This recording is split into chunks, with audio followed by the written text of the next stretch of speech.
Hi guys, in this video we're going to recap titrations, look at the manganate 6 ions as an oxidizing agent, we'll look at iron 2 ions in the potassium permanganate titrations, iron 2 ions in the potassium dichromate titrations, iodine in the sodium thiosulfate titrations, unknown redox titration questions, and then finally we're going to summarize.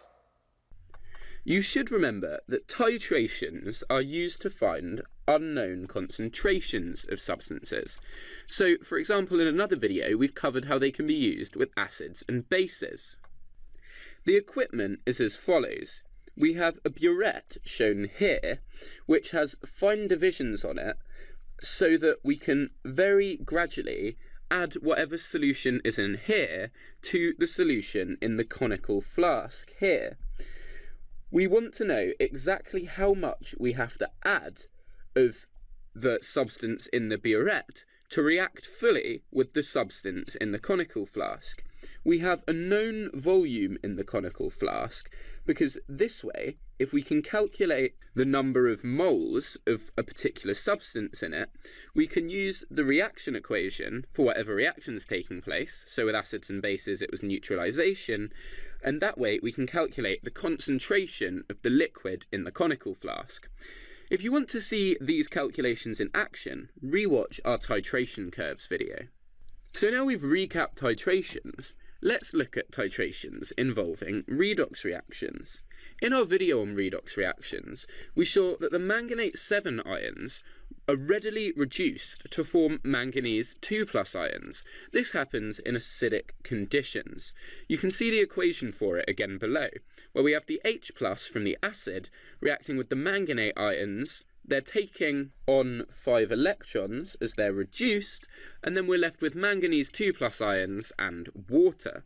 Usually we use potassium permanganate as a source of the manganate 7 ions. The per in this word is an old-fashioned way of signalling that the oxidation number is 7, but you don't need to know this. The reason that potassium permanganate is a useful oxidizing agent for titrations is that the manganate ions are a different colour to the manganese ion. Before the manganate is reduced, the manganate ions have a distinct purple colour. However, afterwards, the manganese ions, Mn2+, are colourless. So we can use this colour change as an endpoint in a titration.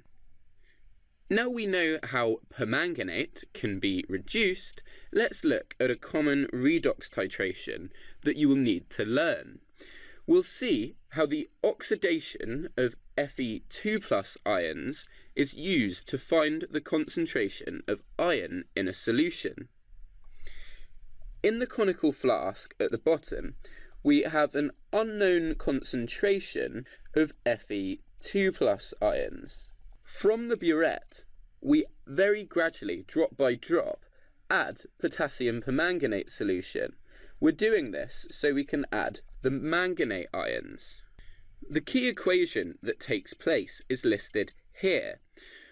We've got our acidic conditions, which come from adding hydrochloric acid to the conical flask before the reaction starts, and then we're adding our potassium permanganate through the burette. We've got an unknown concentration of Fe2+ in the solution, and then they react so that the manganate ions are reduced to form manganese, which oxidizes the Fe2+ to form Fe3+. So where's the end point in this titration? Remember, an end point is usually a colour change so that we can see that all of the Fe2+ ions in the solution have reacted. Well, when we've used all of the Fe2+, we get a build-up of the purple MnO4 ions. So before the end point, let's draw a divide here, we are adding the manganate and it reacts to go from MnO4 ions, which have a purple colour, these then become Mn2+ ions, which are colourless. So the solution while the reaction is happening, remains the very light green colour of the Fe2 plus ions. However, when one final drop enters the solution and we no longer have any Fe2 plus for it to react with, the conical flask turns purple. This is the point at which we know all of the iron has reacted. So what can we use this for? Well, we can use the titration to work out the percentage composition of an iron sample. We do this by assuming that when we've dissolved the iron sample, or usually it's a sample of a metal when we're trying to work out how much iron is in it, and we assume that only 2 plus ions are formed in the solution. So any 2 plus ions we oxidise came from the metal, and we can work out the percentage composition. Let's look at an example of some of the calculations we need to do with these titrations. The example tells us that 21.6 centimetre cubed of a 0.015 mole per decimetre cubed sample of potassium permanganate is added to 30 centimetre cubed of a solution containing an unknown amount of iron 2 ions, and at this point the solution changes colour from colourless to purple. What was the concentration of the iron 2 in the solution before this titration? So we'll break this down into steps. Firstly, we want to note the number of moles of MnO4 that reacted. We can use one of our triangles, the concentration, number of moles and volume triangle, to calculate this number of moles. Remember, you cover up the thing you want to know. And then the triangle tells us that the N is therefore equal to C multiplied by V, concentration times by volume. So using the data in the question, we can see that the concentration is 0.015 moles per decimetre cubed.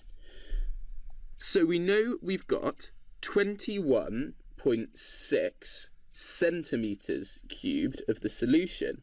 So we divide this through by 1,000 to convert it into decimetres cubed. This gives us an answer for the number of moles of 3.24 times 10 to the minus 4 moles of the manganate ion used. At this point, we want to look at the reaction equation to find the number of Fe2 plus ions present. So if we look back up to before this example, we can see our reaction equation here, and we can see that the manganate reacts in a ratio of, for every 1 manganate ion that is used up, 5 Fe2 plus ions are used up. So if we used 3.24 times 10 to the minus 4 moles of the potassium permanganate, we multiply this number by 5 to see that we used 1.62 times 10 to the minus 3 moles of the iron 2 plus. Now we want to go from moles into a concentration. So we use our triangle again, this time covering up concentration because that's what we're interested in, and we see that the concentration is equal to the number of moles divided by the volume. Putting the numbers into that calculation, we see that we've got 1.62 times 10 to the minus 3 moles in the iron solution, and the question told us we had 30 centimetres cubed of the solution to start with.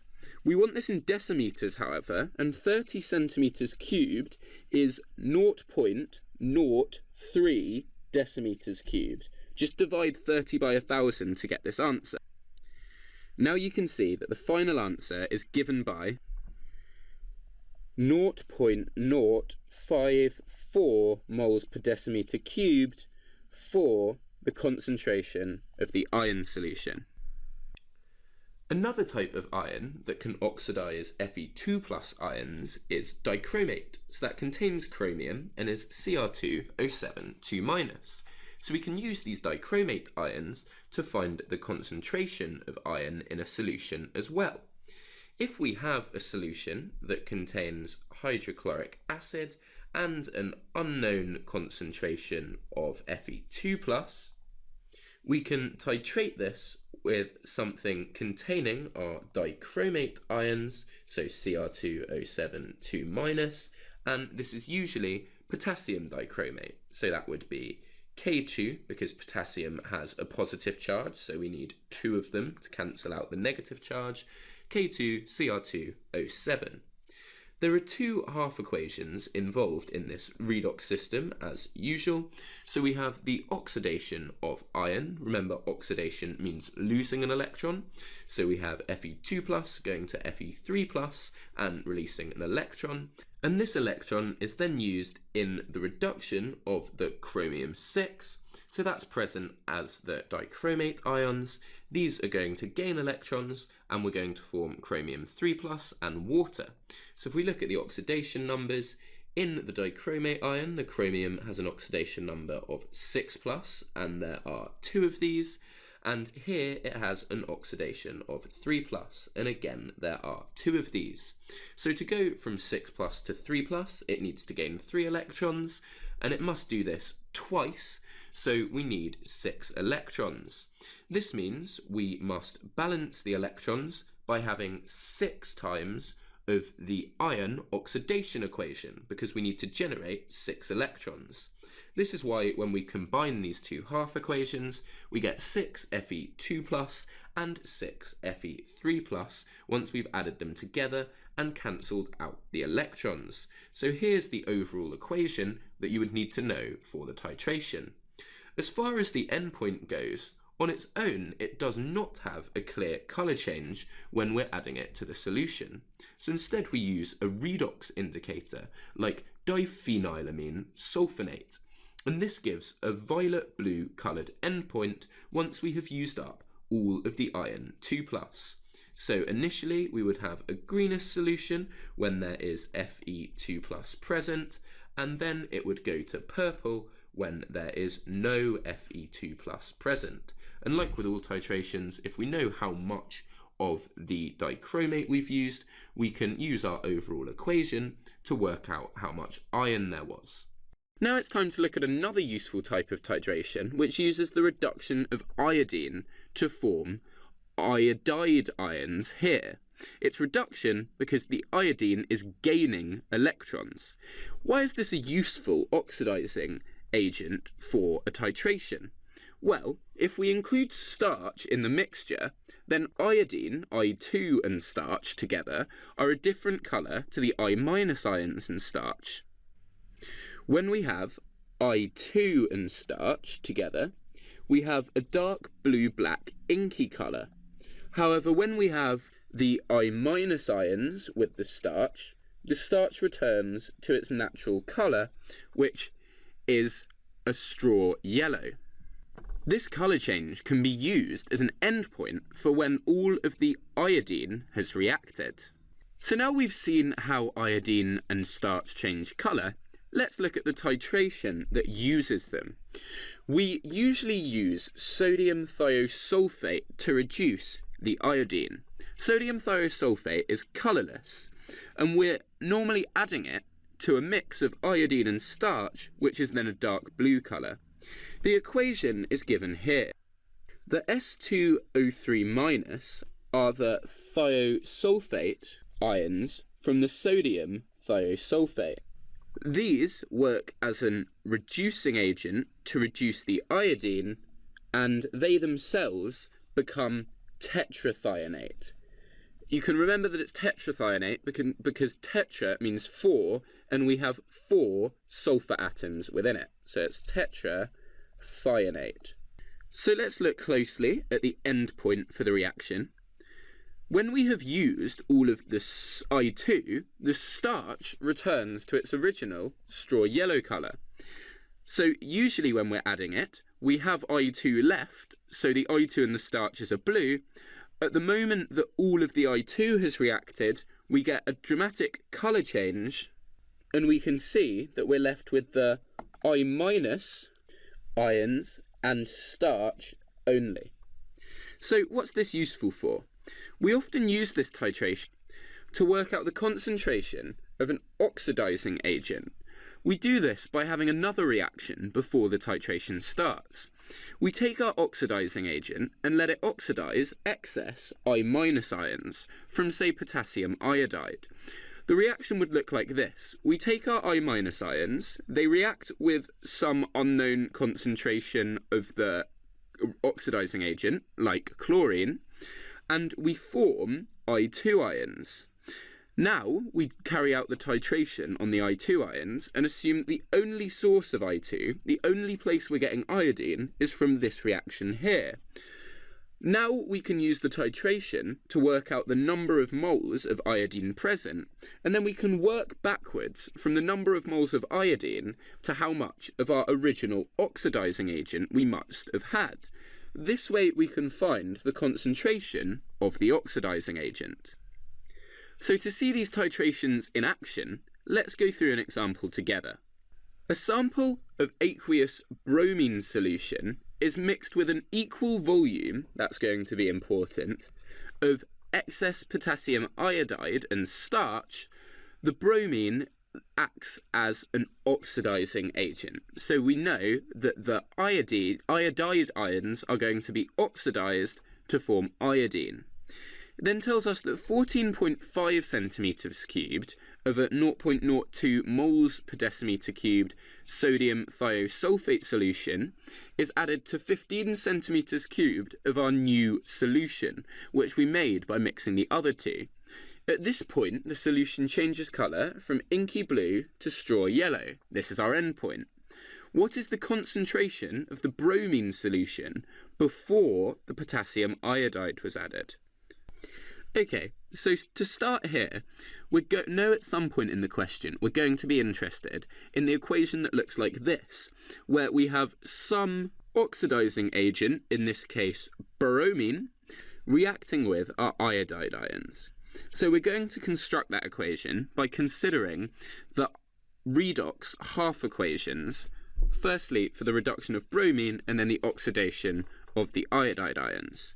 So we know that the bromine is going to gain 2 electrons because reduction is gain, and that's going to form 2 Br- ions. The iodide ions, we know on the other hand, are going to lose 2 electrons, so we'll write 2E on the other side, and this is going to form iodine. We can then add these two equations together because the number of electrons is already balanced.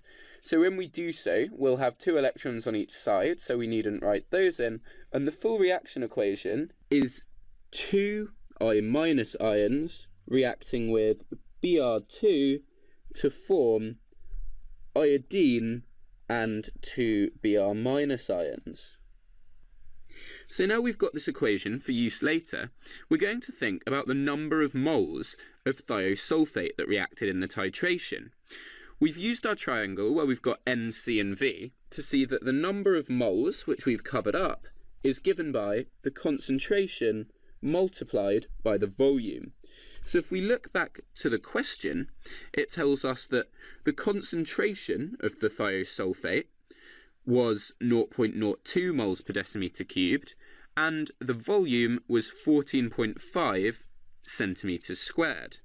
So we can write in the concentration 0.02 moles per decimeter cubed, then we can write in our volume, remembering to do the conversion from centimeters cubed to decimeters cubed by dividing by 1,000, because there are 1,000 centimeters cubed in a decimeter cubed. When we put this into our calculator, we see that the answer is 2.9 times 10 to the minus 4 moles of the sodium thiosulfate reacted.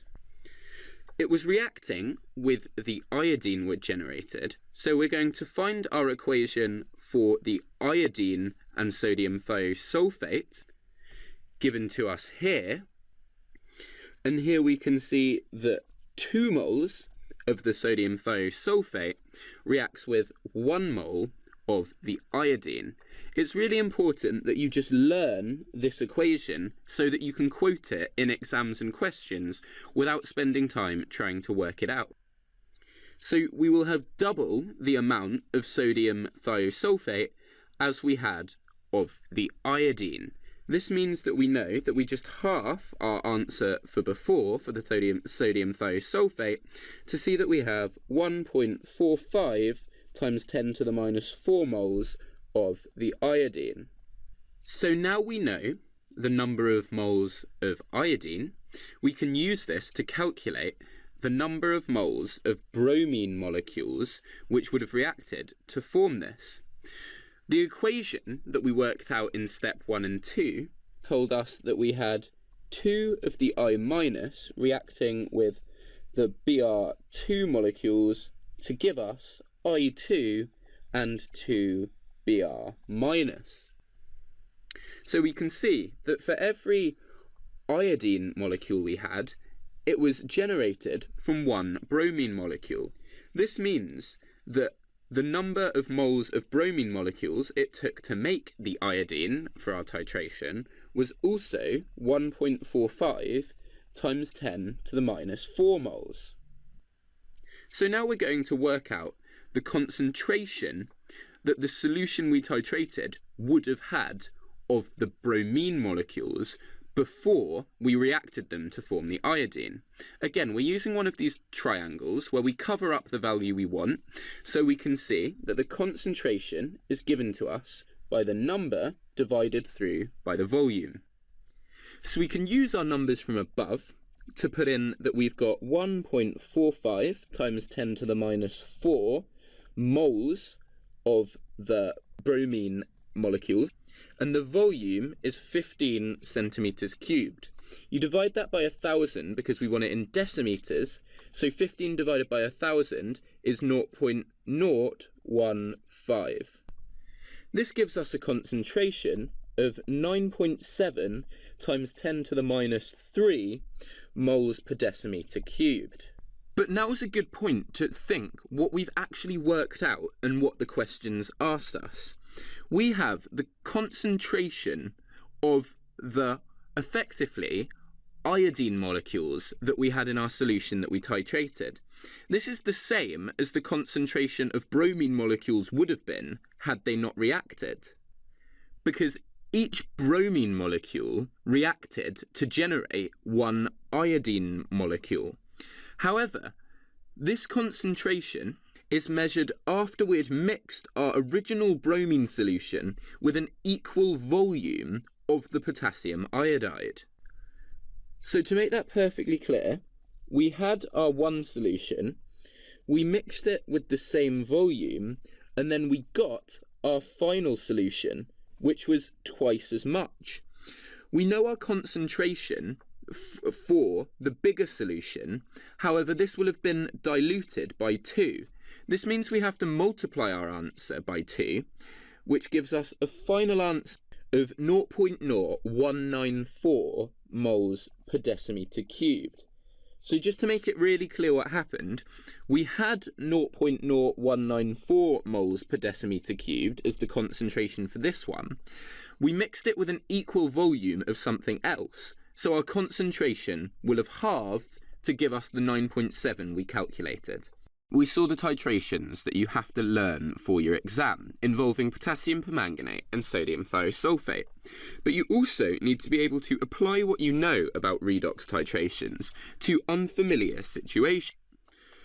The best way to work out how to do this is to go through an example and show you how to use a general method. So let's get started. Our example tells us that in the presence of an oxidizing agent, hydrogen peroxide undergoes the following reaction. Because there's an oxidizing agent, we expect the hydrogen peroxide to be oxidized, which means losing electrons. And this, we can see, is what happens. The H2O2 becomes 2H plus, oxygen, and loses 2 electrons.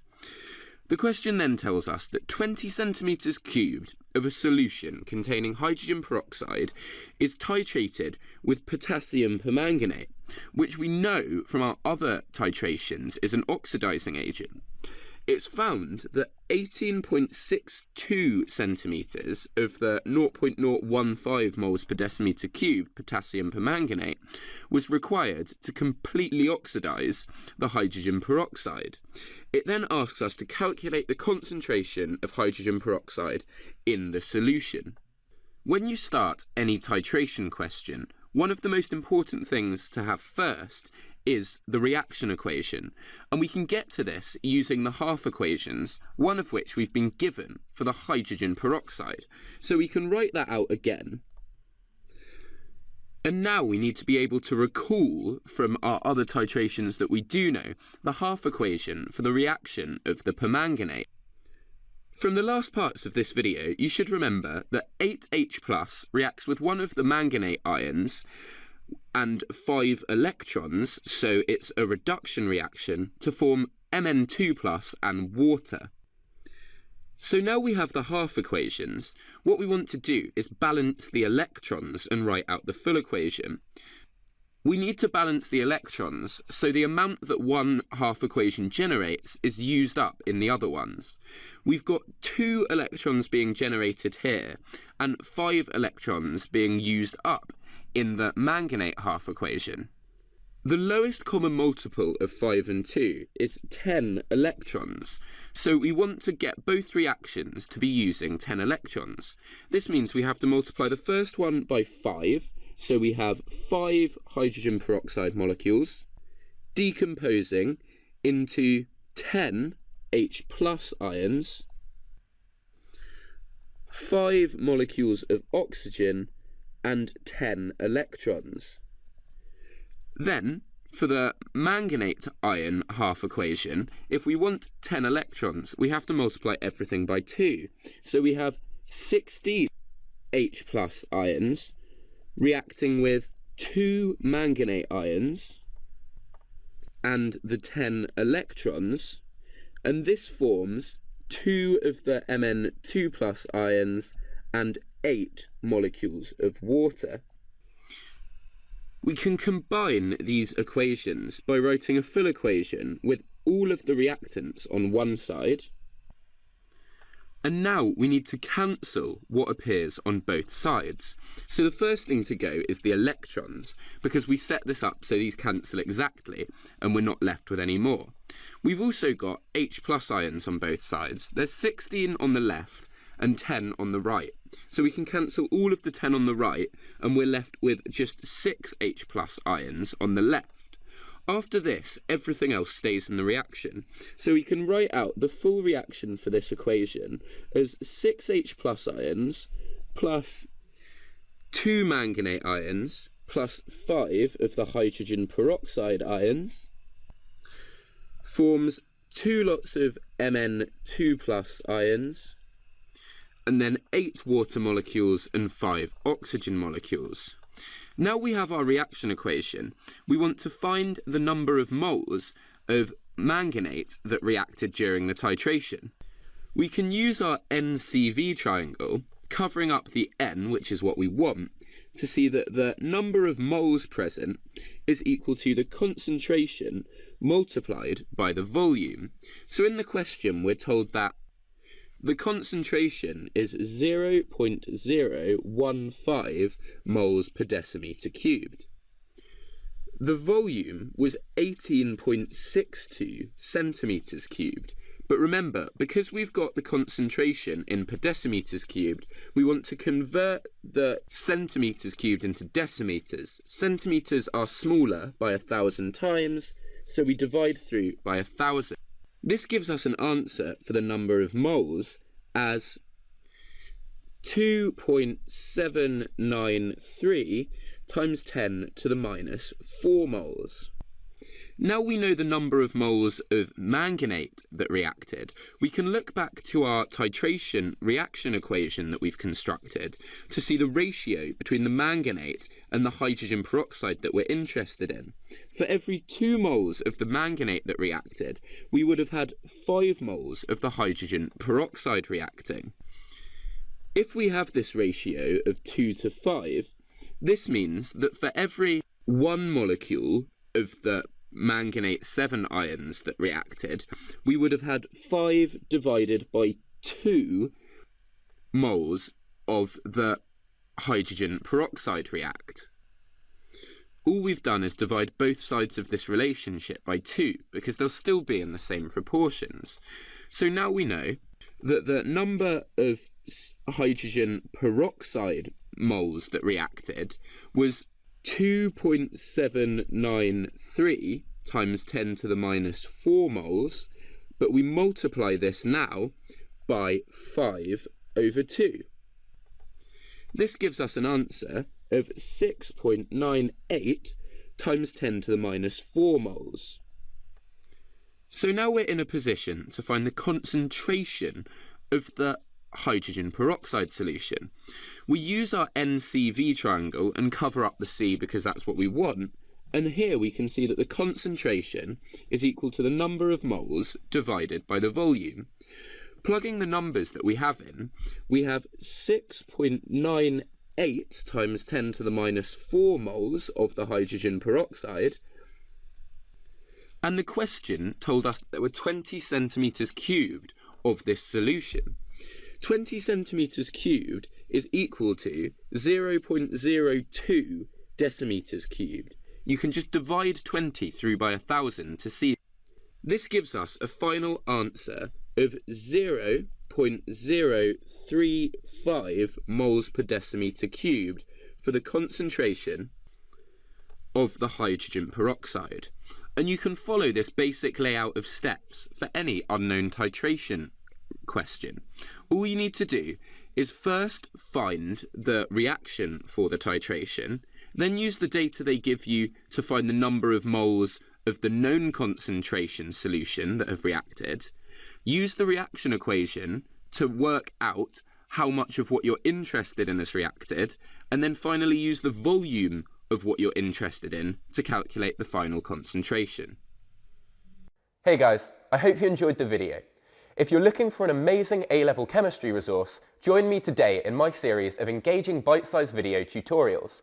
Just click the SnapRevise smiley face and together let's make A-level chemistry a walk in the park.